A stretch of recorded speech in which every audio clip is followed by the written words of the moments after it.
Hey all, Birds on the Bat here. So I guess this is gonna be my introduction to YouTube. I didn't really ever plan to do this, but I've had so much fun with the hobby and watching other YouTubers, Silver Jackify, Elite Co, Triple Crown, the Myco, that I've just decided to kind of, jump in on the game and start uploading my own videos. So this channel is gonna be, a sports card channel, Pokemon card channel. I'm gonna be, primarily doing, PSA submission returns and outgoing submissions, just some reviews of my collection and discussions of the hobby. I don't really envision doing much for breaks or anything on this channel, but, we'll see. Um, so I've been in the hobby for about a year. I got back into it at the beginning of, the pandemic, and one of the first things I did when I got to my childhood home was I went through a box of cards that my dad had from his childhood.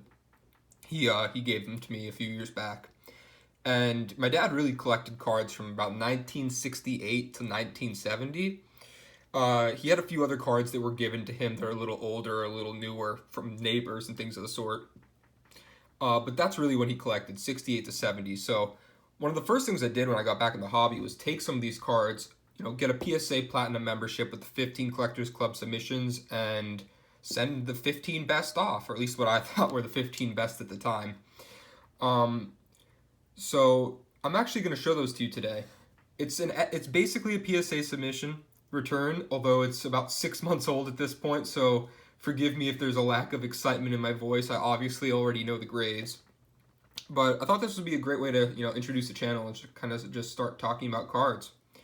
So the first card I've got here is the 1969 Topps Hank Aaron. My dad really collected 68 to 70. Like I said, 69, you could tell he was pulling the cards out of packs. He wasn't the kind of kid to, put the cards in his bicycle spokes or anything. So they're all in, pretty good shape. Even at a 4, I mean, this is a good looking 4. Centering solid. There's a little edge wear. You can see this is really the kicker for a 4. Up here, the edge really has some gnawing on it. And this corner has some elevated wear. So this card in a 4 is worth about 60 bucks. I thought when I sent it off that it was going to get a 4, and it did. So I'm pretty proud I got the prediction right. Second, same set, 1969 Topps Bob Clemente, or Roberto Clemente. This card, again, same set from my dad's collection. Got some wear, looks good, though pretty well centered actually. Definitely some corner wear going on. This bottom right corner has pretty elevated wear. I thought this was good a 5, and it's worth about 50 bucks in a 5. So, same set again. The 1969 Topps Tom Seaver, 3rd year card. This card is actually one of my favorite cards from the set. Especially, it's really just this blue background. It's reminiscent to me of the 52 Topps Mickey Mantle, just with this really solid aqua blue. This card got a 6. I thought that it would get a 6. It's definitely off-center top to bottom, but it's well-centered left to right. And this was actually a pretty good, test for me, because I wasn't sure how PSA would treat inking on the card. And you can see up here, there's a little, kind of black line of ink, and there's another one over here, and they kind of run down the card. You can see it a little bit in the E. So I wasn't sure how PSA would treat that. Evidently, they didn't take off much for it, because this card still got a 6, and it's worth about 50 bucks in a 6. Okay, now we're getting in the big ones, and when I went through the collection and I saw these, I gasped. The 1969 Topps Mickey Mantle, last name in yellow variation. For those of you who don't know, there's also last name in white variation. It's worth a lot more. But this is the last name in yellow variation. I thought this would get a 5, and it did get a 5. So I'm actually 4 for 4 on my predictions up to here. But you'll see I didn't do so well going on. So yeah, definitely some wear on the corners. Looks good though. Pretty well centered. Definitely a little wear on the back as well. But good looking card. And this grade is worth about $400. But that brings me to the next one, a second Mickey Mantle. So there are actually 2 of these in the box. And you can see here that the PSA 6, which is worth about $500, the 1 grade uptick is worth about $100 more. It's definitely a little bit better centered, brighter color, less wear on the corners. I thought that it would get a 6 as well. You can see this is kind of similar to the Seaver in that it has some inking going along the border here, very light. And I wasn't sure how they would treat that again, but evidently they didn't take off much for it. So a 5 and a 6 of the Mickey Mantles. Sticking on the same set, we've got a pretty iconic card here, the 1969 Topps Nolan Ryan. This card was another one that I was pretty excited to see when I opened the box because I knew it was a pretty iconic card. It's Nolan Ryan's second year card, but his first solo card. The rookie card is a paneled card with both he and Jerry Koosman on it. And this card got a 4. When I sent this off, even knowing that the centering is not great, top to bottom, I thought that it would get a 5 to 6. So when it got a 4, I was a little surprised. But come to see it, when I got it back and I really started poring over the card, I can't believe I missed this, but you can see here there's a small wrinkle going up from the bottom of the card just through to the bottom of the E there. And that's definitely what brought it to a 4. And I guess I missed that when I first sent it off. I've learned quite a bit about grading since then, but so I think a 4 is an accurate grade for this card. But it's still a really good looking example, really clean card, and in this grade it's worth about $180. So sticking on the same set still, we've got the highest grade I got in this submission, and this one shocked me. So this is the Willie McCovey last name in yellow, just like the Mantle, and actually the Gaylord Perry and a few commons from that set. There's a white last name in white variation that's always worth more.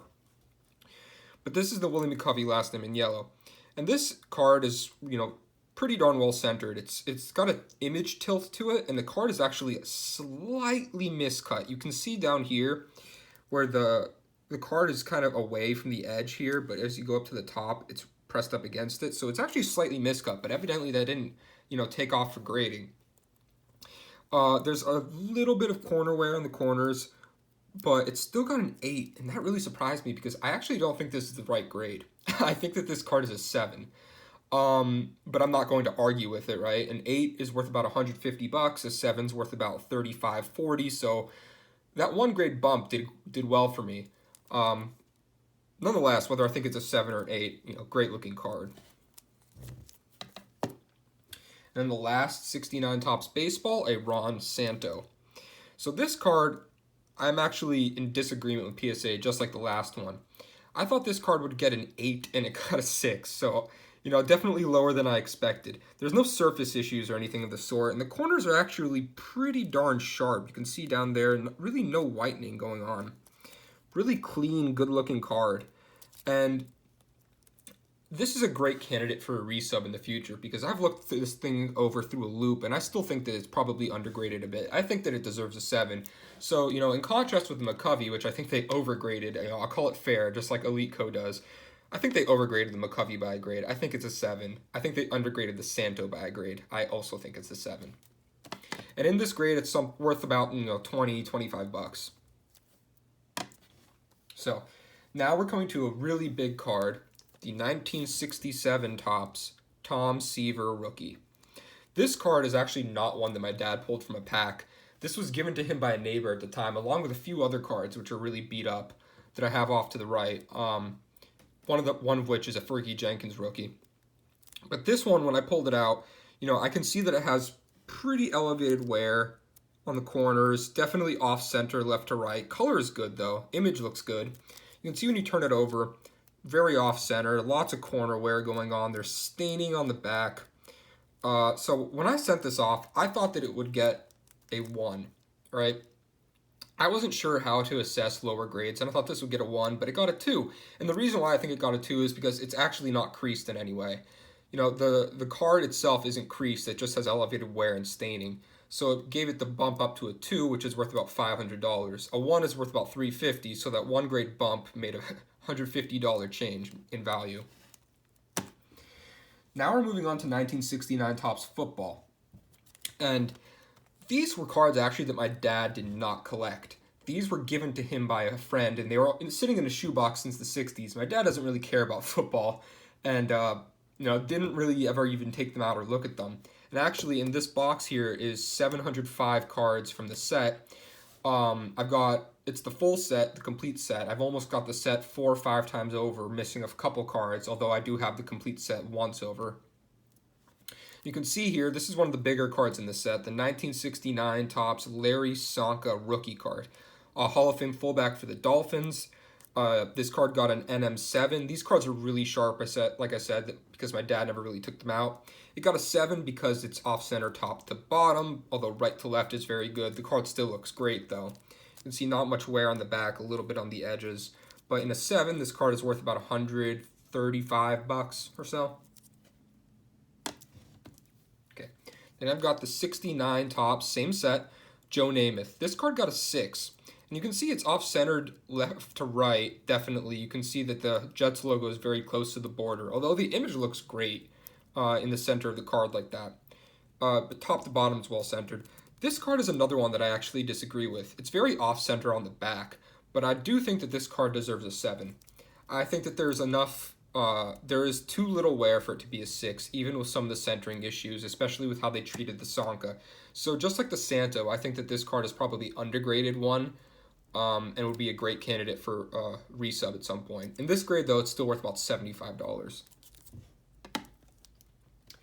Coming up to the Gale Sayers. So this is another one that got a 7. It's off-center, top to bottom, just like the Csonka, although left to right, it's really well-centered. Very, very little wear. You know, back is actually well-centered. Not much wear on the back. You can see this edge looks like it's worn, but that's actually just the cut. Topps, you can tell just by comparing the football cards and the baseball cards from the same year. Their quality control for the football cards was a lot worse. You know, the card cuts were pretty rough. The centering was rough. Tons of them were miscut. It's pretty clear that they really focused on baseball at the time, and that makes sense. Baseball was a lot more popular than football in the late 60s, so they didn't really put as much care into these football cards.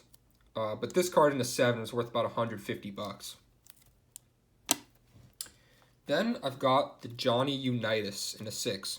So I actually have 6 of this card, 4 of which are actually miscut. The other one is currently off at PSA in another submission. You can see this card has a little bit of corner wearing. It's pretty clean, though. Definitely, you can see a little wear up there in that corner. Definitely a nice looking card, though. Definitely off-center, left to right. Top to bottom is pretty good.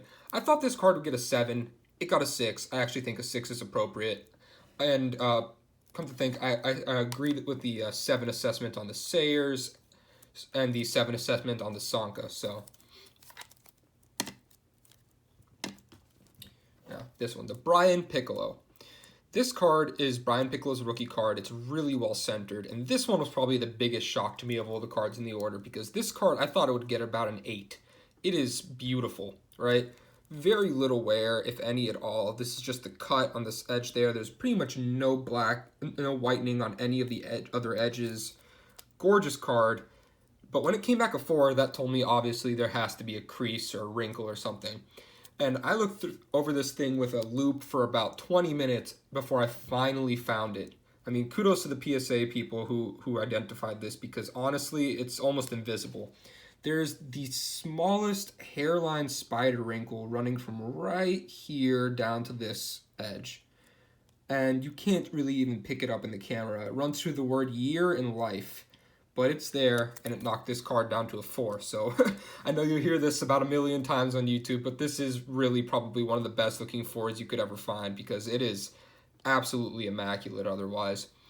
And this card in a 4 is worth roughly $45. And last, I've got the Fran Tarkenton from the same set. So you'll notice here that this card has a white border, while the other football cards I pulled up do not have a border. And that's because the first series cards in the set did not have a border, and the second series cards did have a border. And this was the only card I submitted from the second series in the Collectors Club submission. You can see there's another difference here, that with the back of the cards, they have this rub edge of coin over blank space, where you're supposed to, rub the coin over and unveil some little cartoon. In the first series, the cartoon was just visible. There was no instruction like that. In the second series, it told you to do that. Luckily, my dad never did. Another difference is that the back of the first series has bold white text with a glossier finish, while the back of the second series has this kind of cream-colored text with a more matte finish. Just another thing I noticed. So this Tarkenton was actually a really interesting kind of learning process for me because it's pretty well centered, looks great, but I got a 5, and I thought it would get about a 7, and I still think the card itself is probably about a 7. But what I didn't realize before sending it off is that there is a big band of wax across the front of the card like that. You can kind of see it, possibly, depending on the light. And that's just a learning process for me. I didn't know the wax was there before I sent it off. I didn't know how that would affect the grade. I didn't even think to look. So this would actually be a great candidate for, a crack and resub. If, you want to take pantyhose to the card, I think it would bump up to a 7. At the same time, though, it's only worth about $15 in the current grade. It's worth about 25, 30 in a 7. So given the waiting times at PSA, it's not something that I particularly care about doing, honestly. Okay. So thanks for sticking along with me and looking at that first PSA sub. Look, I think that my next few videos that I'll probably be uploading soon after this one will be PSA subs that I have going out. I have a Pokemon sub, a vintage sub, and a modern sub, and I'm really excited to get those out in the mail. So I don't think I have any subs coming back in the immediate future. I've got quite a few out though, so I'll check back in when those do come back. And yeah, thanks for joining.